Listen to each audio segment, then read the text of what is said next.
Technically speaking. Welcome to our Technically Untechnical Technology Talk, a NIWC Atlantic production.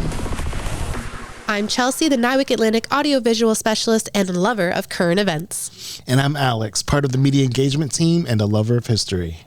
Alex, why do you like history? I love history because it shows us what has happened in the past, but it's also becoming current again.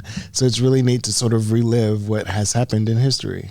Exactly. I start every morning off with the news. That's my current events, just trying to stay up to date on everything going on, which eventually becomes history, like you said. So you love history, I love current events. Let's combine them, Alex, because it is Black History Month, and we are currently up to some amazing things in support of diversity here at NIWC Atlantic. Sounds good. Coming up, we've got a great show ahead dedicated entirely to inclusion at NIWC Atlantic. Get comfy, turn up the volume, and let's get started. So Alex, I sat down recently with Sean Fraser and Gerald Walker over Teams. Both have a role to play in NIWC Atlantic's initiative to sign more educational partnership agreements, or EPAs, with HBCUs, or historically Black colleges and universities. So Sean is a NIWC Atlantic IT specialist and the STEM HBCU lead, and Gerald is a NIWC Atlantic scientist and the Mid-Atlantic Tech Bridge liaison for EPAs. So I asked them both to share why NIWC Atlantic is focusing efforts on the partnership with HBCUs. And Gerald starts with this answer. The approach that the Navy is taking now is focused on innovation. And part of the innovation pipeline is to expand into areas that you haven't been to before, and look at things in a different perspective. Source ideas from communities that you previously may not have engaged with before. And HBCUs are the perfect grounds for meeting all of those goals. And there's so much talent and scholarship and research being done at these institutions that the Navy and DoD as a whole have not fully leveraged. So it's a mutually beneficial arrangement that NIWC has really stepped to the forefront in trying to leverage and be a strong partner with. But tell me a little bit more about how that's going to end up helping our technology and helping the warfighter. I can tell you my perspective on this. That's what we want to hear. You might not want to take this as gospel, but this is my perspective. So there's a lot of ethical and moral reasons to be engaged with HBCUs as well as other minority serving institutions.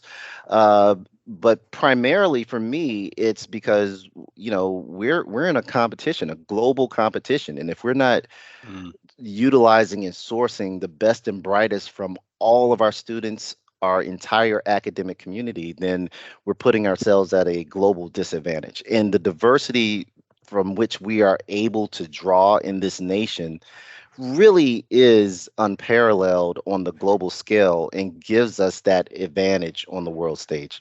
To think of America as this melting pot, right, with a very diverse population, and we need to tap into that for all the reasons that you mentioned, Gerald. So thank you. And Sean, do you have anything you want to add about that? Yes, just to add just a little bit. I think what's important with this initiative here at NIWC with partnerships of HBCUs, it plays into our execution plan of cultivating a winning team, because ultimately when those students are able to engage in research, when those students are able to engage in whatever projects that they become acquainted with as a result of being a part of us here at NIWC, then at that point we are championing what we talk about when we say, about having a diverse workforce. Those students and faculty members then are able to add, as we say, a different perspective. But that is huge. And part of the Command's initiative is to kind of bring that awareness. Like this is something that it's not a charity event. It's not something that we're doing just to help the schools or help those students. This is a mutually beneficial arrangement that's going to make the Command stronger moving forward. And that's what we like, a strong command, a strong team to create innovative information warfare solutions. Briefly, could each of you describe your role in creating these partnerships. And Sean, could you go first? Sure. So my role as first and foremost, I am the Hampton Roads STEM lead, and part of that role is that I am also the HBCU intern program manager.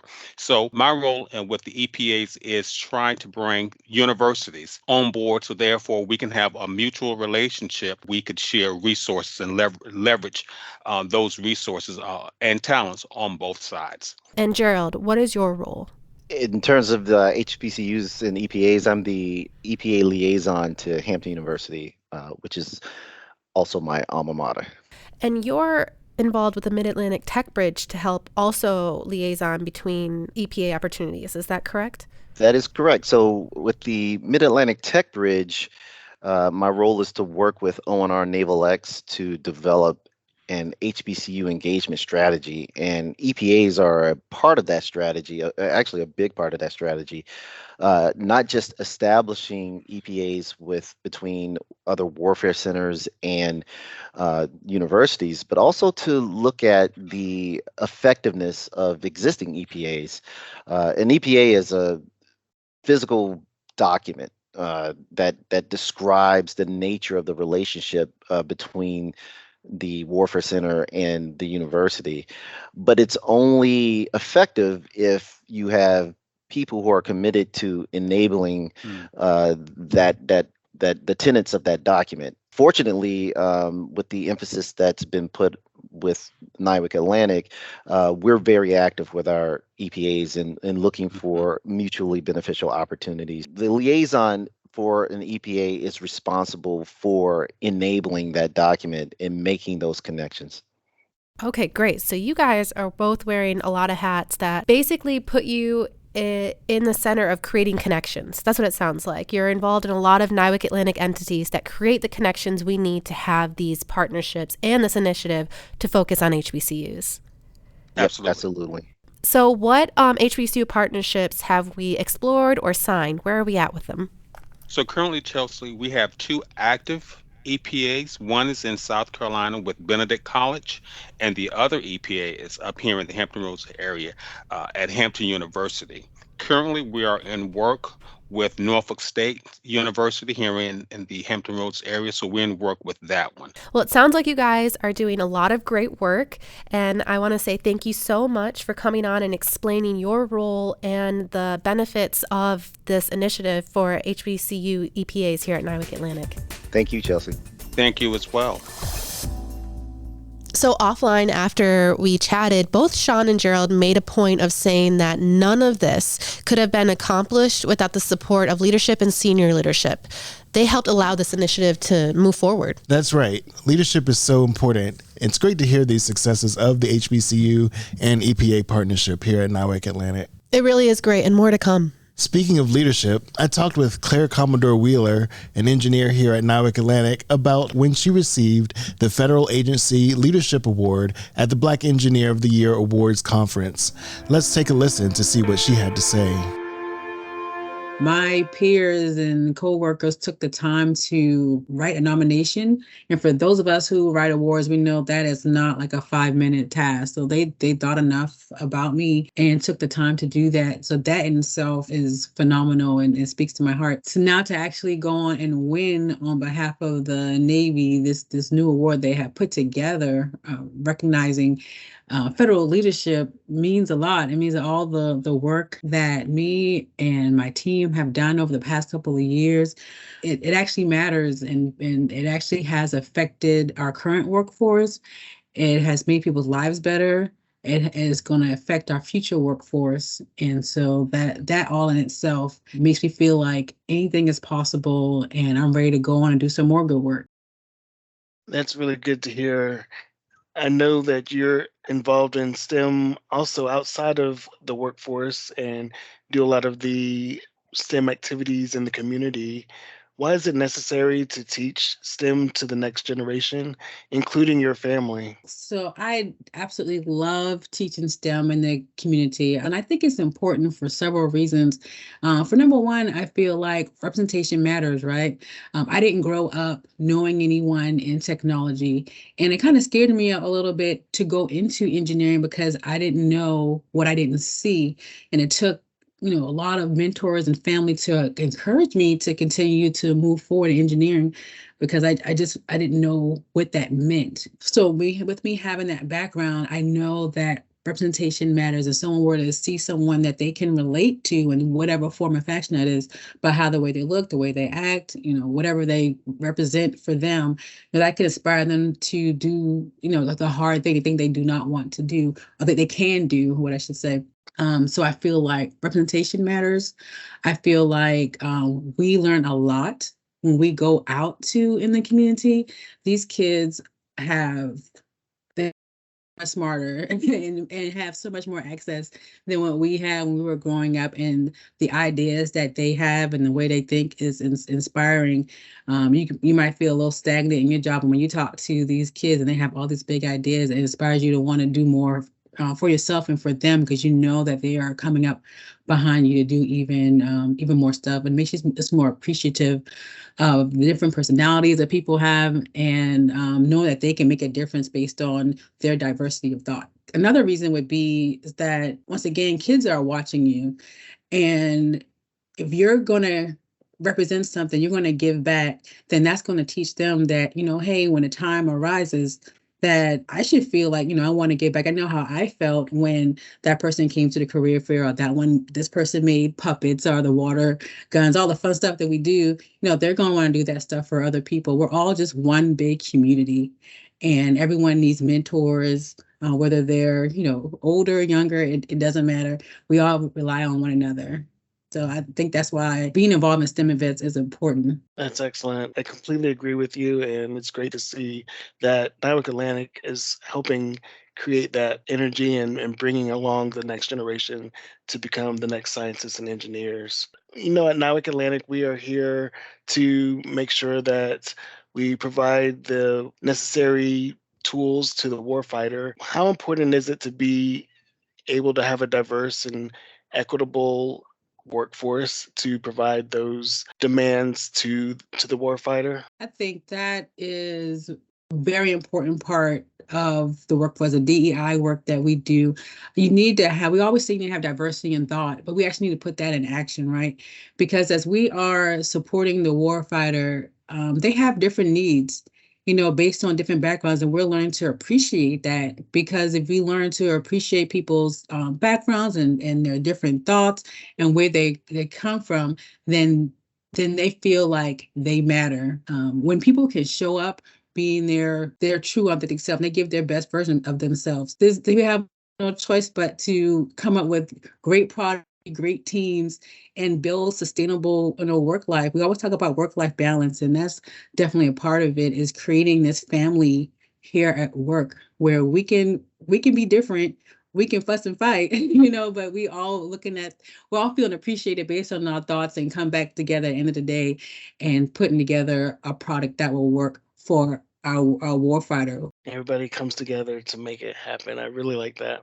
Is there anything else you'd like to add? One thing I think I would like to add that's speaking to me is that for, all those people who may be listening that may suffer from imposter syndrome, you are not alone, right? No matter where you are, what I'm learning, no matter where you are, what you do, you may suffer from a little bit of imposter syndrome. And I know it's very stereotypical to say, if I can do it, you can do it.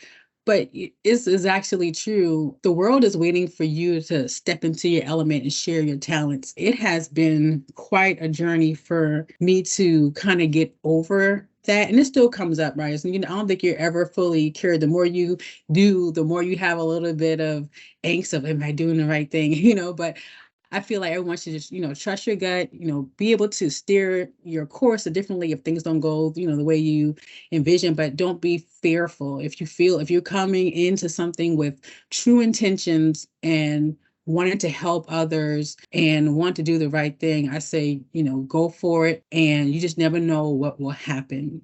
So, trust your gut, try to do the right thing, tap into your strengths, and try to shoo away the doubts so you can be your greatest best self. Feel empowered. I would say that. That's excellent. What a way to end the interview. Thank you so much, Claire, providing that insight and giving us the opportunity to highlight the importance of what we all can do and what we all can become. Thanks again, and congratulations to you on your award, and thanks for joining us on Technically Speaking. Thank you so much, Alex. This was fun. Thank you for the invitation. She is very impressive. Is this the first time she's received this award? It's the first time she received the award, but it's also the first time this award has been offered. It's exciting to see that someone from NIWC Atlantic has received this recognition. Yes, very exciting and very proud to be a part of that. If you're an avid listener, you know now is when we usually list our command's accomplishments for the month, but this time we're mixing it up, and we have a special performance from a special guest. Let's listen to a poem written and read by NIWC Atlantic engineer Amanda Patterson-Womble titled Teal Hairbrush. Teal hairbrush. I bought my son a teal-colored hairbrush, so if he is stopped, when he is stopped again, prayerfully no one will shoot my son, saying his hairbrush was a gun. I don't have to call him with panic to say, make sure your brush isn't on your seat, and don't forget to never let your hands meet. Keep them visible, and if they want the registration, don't reach. Come home alive, we'll talk, we'll deal with it then. Don't pay the price with your life for another man's sin. Reminding my sons constantly when they were young with their friends, you are the odd man out. Don't let yourself doubt. Yes, love everyone and treat them right, but do not expect that to be your plight. Dream the dream and pray at night. Walk straight and tall because your rope is tight. Do young men run fearful of what would happen when they're stopped, dying in a wreck trying not to be caught? My grandfather, too, died by their hand because he spoke and said, I am a man. They choked those words from him, strangling him by his tie. For 9 months he suffered before he died. How, do they ask, could 5 black men let killing another be their sin? For 400 years they've been conditioned this way, being taught he's not a man, led to this day. They thought they needed fear, a penalty to pay, not a price for his life has always been the way. A brother, son, father, and uncle, cousin, friend. All these things, yes, but first a man.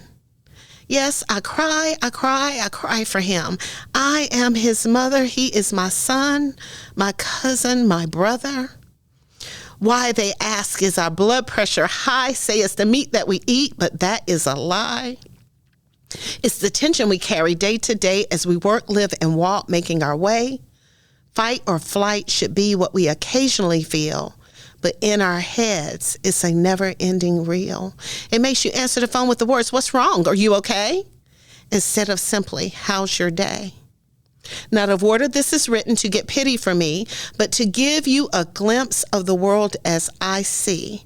So I bought a teal hairbrush for my son, you see, as a safety mechanism built in for me. I have one less reminder as he walks out the door to give him, as I try to ensure I'll see him again. I constantly think and strive for ways today to keep him alive. It's really not in my power.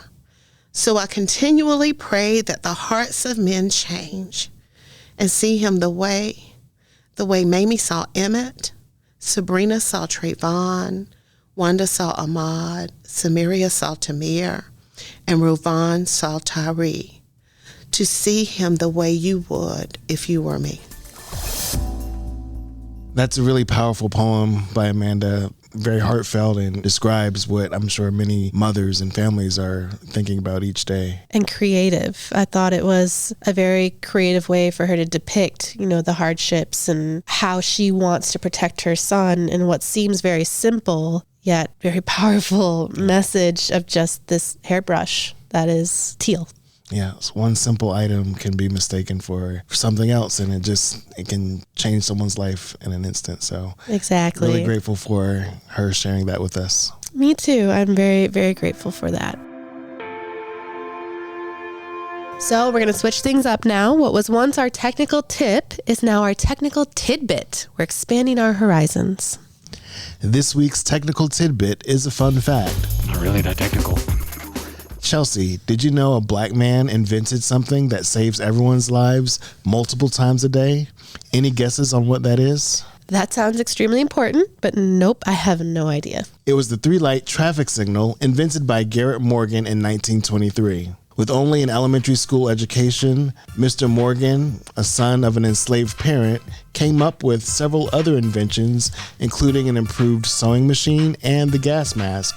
However, the most important invention was the improved traffic light. Morgan's was one of the first 3-light systems that were invented in the 1920s, resulting in widespread adoption of the traffic lights we take for granted today. And I think some people still take advantage of the traffic light today. They do. They don't like to pay attention to those lights, and it drives me crazy. So that's an extremely important invention. And yes, Mr. Garrett Morgan, a black man from enslaved parents, invented it. So that's very important to know, and thank you for sharing, Alex. You're welcome. All right, so we are coming to a close, and as always, to stay up to date on everything NIWC Atlantic has accomplished, check out our social medias under NAVWAR or our NIWC Atlantic website. Links are in the description. That wraps up another episode. Thanks for listening. If you have a tip or story that you think should be included in this podcast, please contact us at our public affairs email address, which is listed in the description. Naval Information Warfare Center Atlantic, also known as NIWC, is the East Coast branch of the Naval Information Warfare Systems Command within the Department of the Navy. We develop a range of technologies that provide state-of-the-art capabilities to the United States military.